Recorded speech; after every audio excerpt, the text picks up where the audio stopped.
Assalamualaikum teman-teman. Kami mahasiswa Universitas Muslim Nusantara Al-Wasliyah Medan akan mempraktekkan hasil diskusi kami, yaitu momentum dan infus. Baiklah, video ini dibuat untuk melengkapi tugas perkuliahan fisika dasar yang diampu oleh Ibu Rofika Hasan Harahap, SPD, MPD, di mana kami yang beranggotakan Anissa Fadilah, Hotmaida Boru Ginting, Nur Maulid Dinasuji, Nurul Indah Aulia, dan Rini Mandasari. Langsung saja kita masuk ke video pembahasan. Halo, selamat pagi teman-teman. Perkenalkan, nama saya Hotmaida Beruginting. Di sini saya sebagai pemateri di dalam proses pemecahan masalah mata kuliah fisika yang diimpu oleh Ibu Hasan Rofika Harahap. Di sini saya akan menjelaskan tentang momentum dan impuls. Mungkin teman-teman sekalian sudah pernah mendengar apakah itu momentum dan impuls. Baik, di sini sebelum menjelaskan, perkenalkan nama saya Hotmaida Beruginting dengan NPM 17114092. Di sini dalam penyelesaian momentum dan impuls akan kita dengar kejelasannya. Semoga teman-teman dapat memperoleh ilmu yang baik dan mengetahui tentang materi yang diterangkan serta dapat melaksanakannya di kehidupan kita sehari-hari. Baik, sebelumnya saya akan menjelaskan tentang tujuan pembelajaran impuls dan momentum. Tujuan praktikum ialah yang pertama, untuk memahami konsep momentum dan impuls. Poin kedua, untuk mengetahui faktor yang memengaruhi momentum.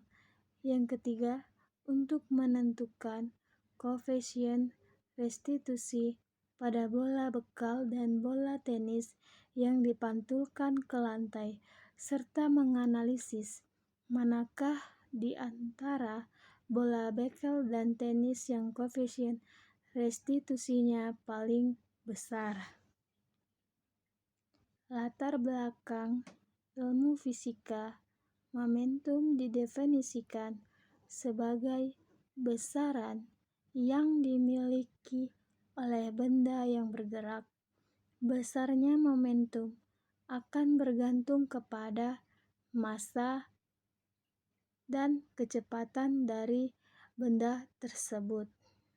Suatu momentum selalu melibatkan setidaknya ada dua benda, sedangkan impuls adalah peristiwa di mana suatu benda yang mengalami pergerakan dalam selang waktu yang singkat. Dapat diartikan juga bahwa impuls merupakan hasil kali antara gaya rata-rata dan selang waktu gaya tersebut bekerja. Di dalam kehidupan kita sehari-hari, kita sering melihat banyak peristiwa yang berhubungan dengan momentum dan impuls. Salah satunya adalah peristiwa tabrakan antara dua kendaraan di jalan raya yang mengakibatkan kerusakan-kerusakan pada peristiwa tersebut. Contohnya pada gesekan yang diakibatkan oleh dua benda yang saling tabrakan. Kerusakan inilah yang ditentukan oleh momentum dan impuls. Tidak hanya peristiwa itu, tetapi masih banyak lagi peristiwa yang berhubungan dengan momentum dan impuls. Dalam peristiwa yang berhubungan dengan momentum dan impuls, terdapat faktor yang menyebabkan suatu peristiwa momentum dan impuls. Untuk itu, kami mengambil materi praktikum tentang momentum dan impuls agar dapat mengetahui konsep momentum dan impuls, faktor-faktor yang mempengaruhi momentum dan impuls, dan hubungan gaya impuls dengan perubahan momentum pada pecahan masalah sederhana di kehidupan sehari-hari sebagai bahan rujukan kami untuk menyelesaikan tugas praktikum mata kuliah fisika dasar.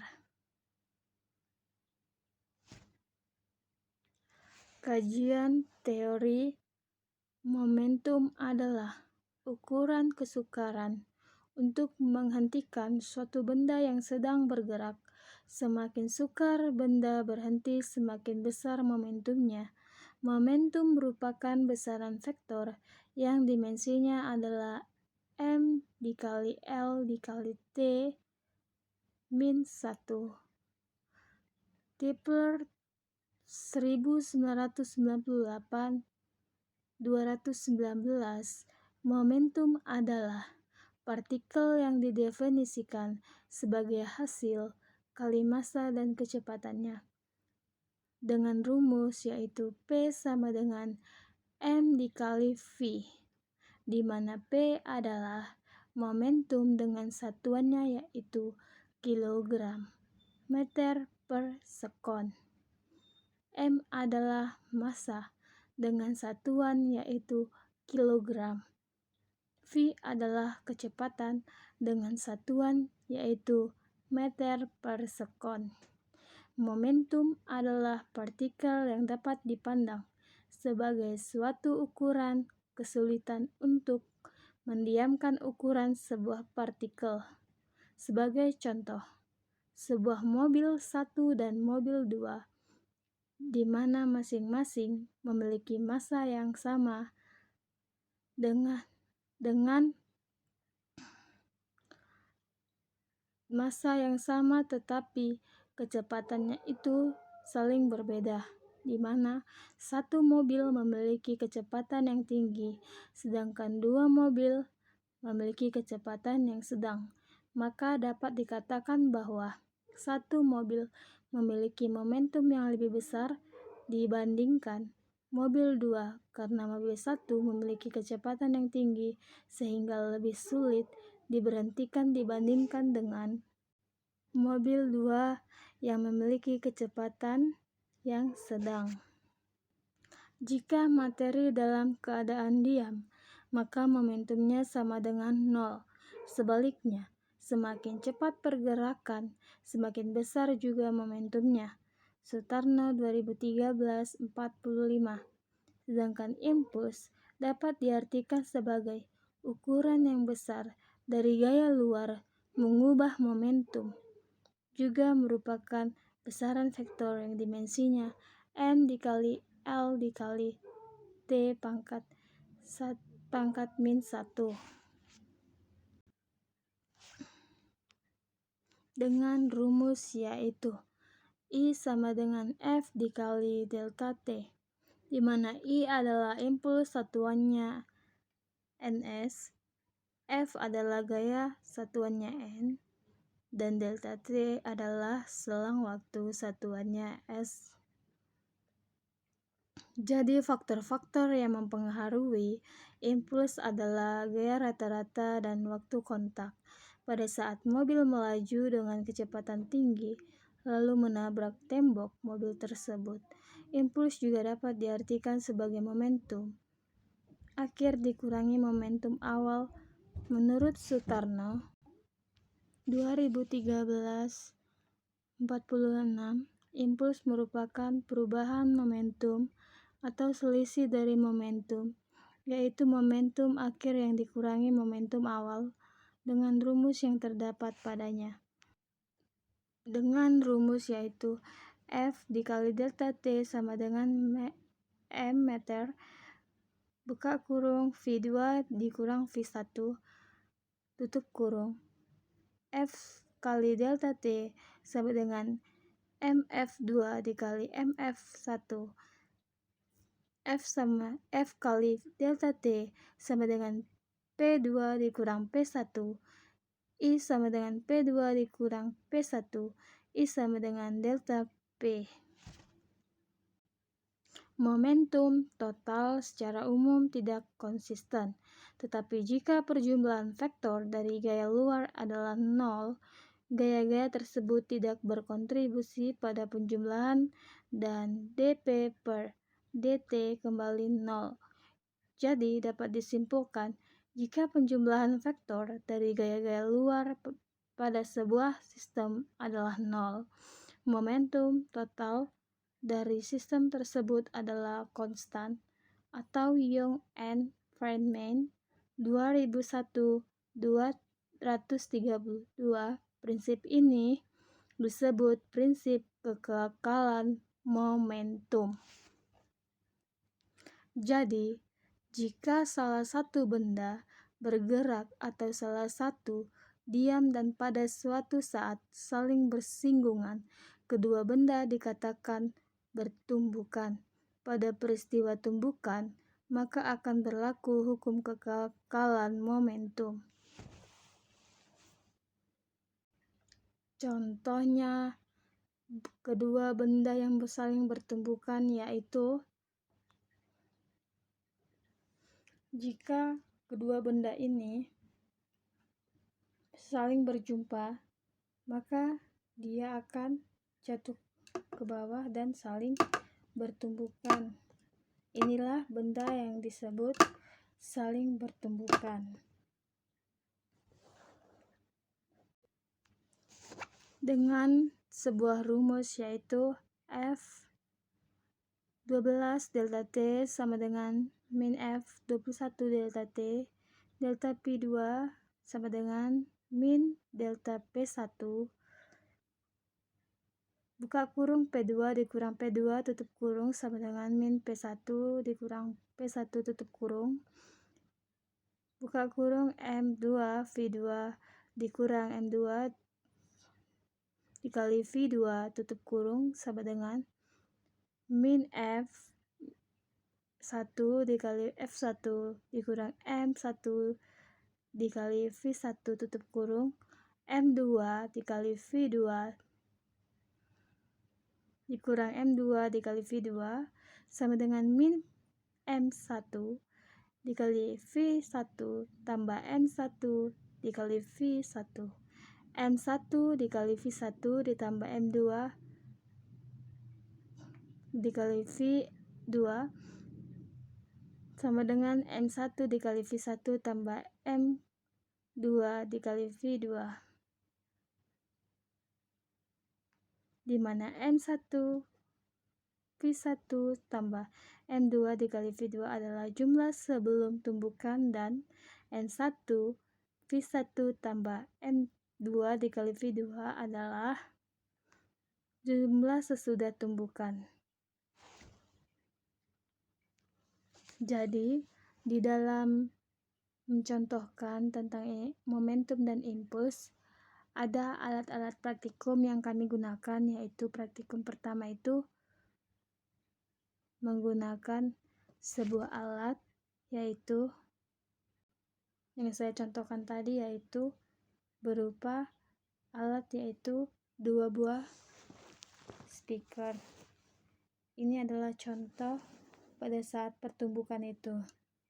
Contoh pertumbukan kedua benda jika saling bersentuhan, maka dia akan saling bertumbuh. Ada hasil suara yang dihasilkan dan bunyi.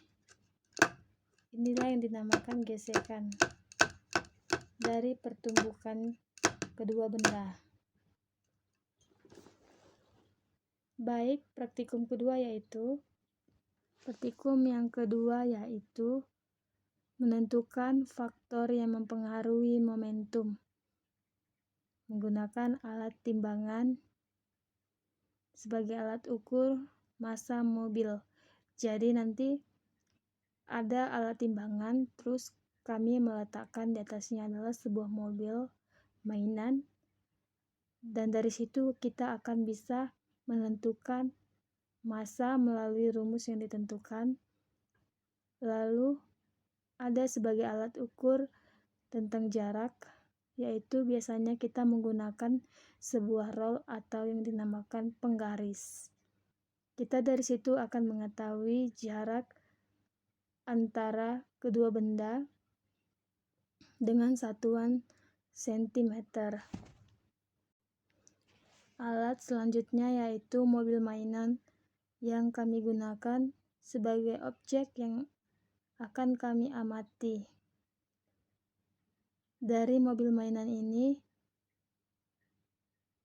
akan digunakan sebagai alat untuk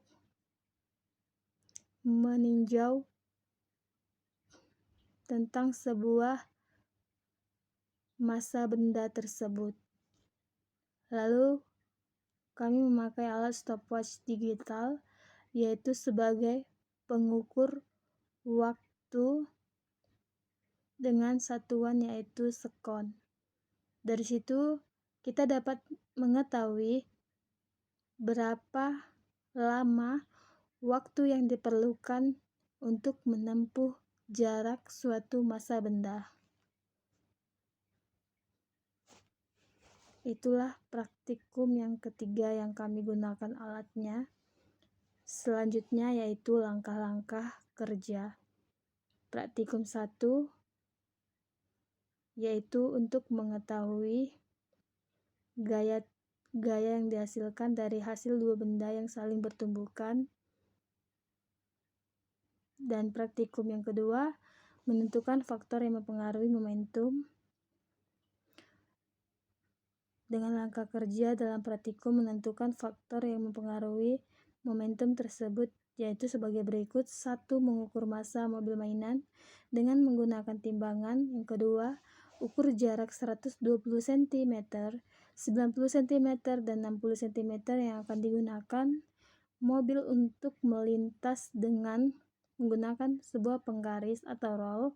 Yang ketiga, letakkan mobil mainan pada jarak-jarak yang telah kita ukur tadi. Selanjutnya, kami akan melakukan percobaan kedua, yaitu percobaan mengenai momentum.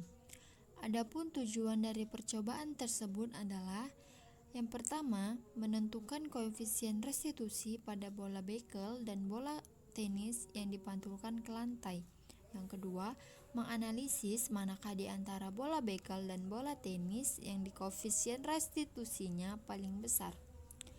Apa sih itu koefisien restitusi? Koefisien restitusi ialah perbandingan antara kelajuan relatif saling menjauhi antar kedua benda sesudah tumbukan dan kelajuan relatif saling mendekati antar kedua benda sebelum tumbukan. Alat yang dibutuhkan untuk melakukan percobaan tersebut adalah yang pertama, bola bekel, yang kedua, bola tenis, yang ketiga, penggaris yang berukuran 100 cm. Berikut adalah langkah-langkah percobaan. Langkah pertama, siapkan alat yang akan digunakan. Langkah kedua, peganglah penggaris secara vertikal. Langkah ketiga, jatuhkan bola dari ketinggian yang ditentukan tanpa kecepatan awal. Langkah keempat, hitunglah tinggi pantulan bola dan ulangi sampai 2 kali percobaan. Langkah kelima, catatlah hasil pada tabel yang disediakan. Langkah keenam, ulangi langkah 1-5 untuk bola yang lain.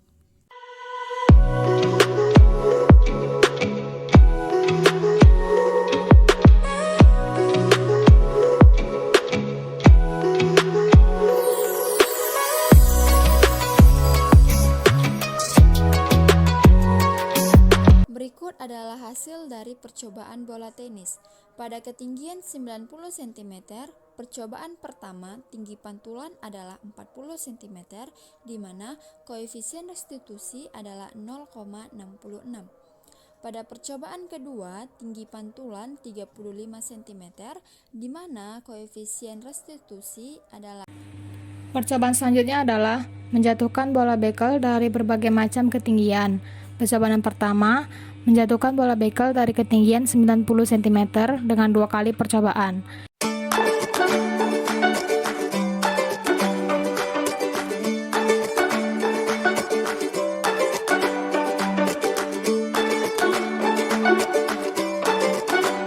Yang kedua, menjatuhkan bola bekel dari ketinggian 70 cm dengan 2 kali percobaan.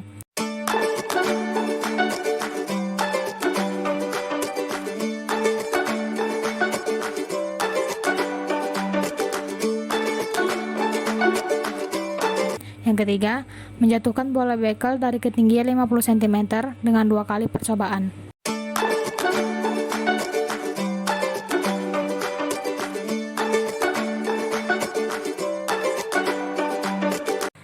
Pada ketinggian 90 cm, didapati 2 percobaan, yaitu percobaan pertama menghasilkan pantulan setinggi 50 cm dengan koefisien restitusi sebanyak 0,74 dan percobaan kedua menghasilkan pantulan setinggi 46 cm dengan koefisien restitusi sebanyak 0,71.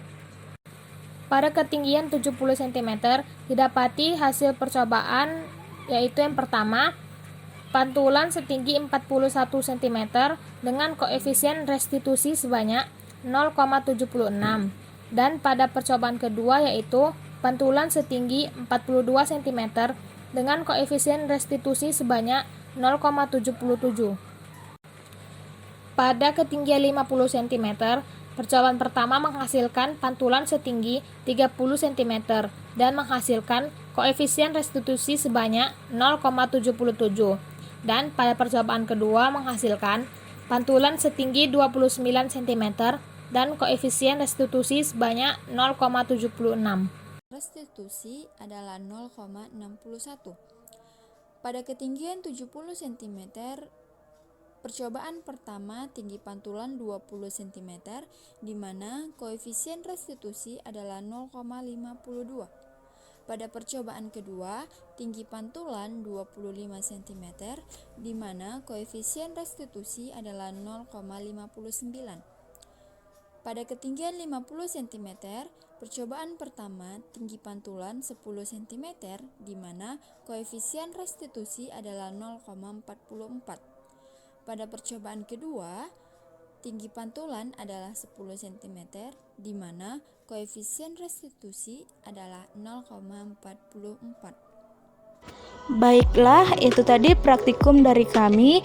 Maka, pada praktikum pertama dapat disimpulkan bahwa faktor yang mempengaruhi momentum salah satunya adalah kecepatan benda itu sendiri. Jika materi dalam keadaan diam, maka momentumnya sama dengan 0. Sebaliknya, semakin cepat pergerakannya, semakin besar juga momentumnya. Pada praktikum kedua dapat disimpulkan bahwa dari data percobaan tersebut diperoleh koefisien restitusi bola tenis dan bola bekel. Restitusi bola tenis sama dengan 0,542, pada bola bekel 0,752. Maka E tenis lebih kecil E bekel, di mana E besar 0 dan E kecil 1. Maka dapat disimpulkan bahwa tumbukan antara bola dengan lantai adalah tumbukan lenting sebagian. Demikianlah praktikum dari kelompok kami. Lebih dan kurangnya kami mohon maaf, dan kepada Allah kami mohon ampun. Wabillahi taufik wal hidayah. Wassalamualaikum warahmatullahi wabarakatuh.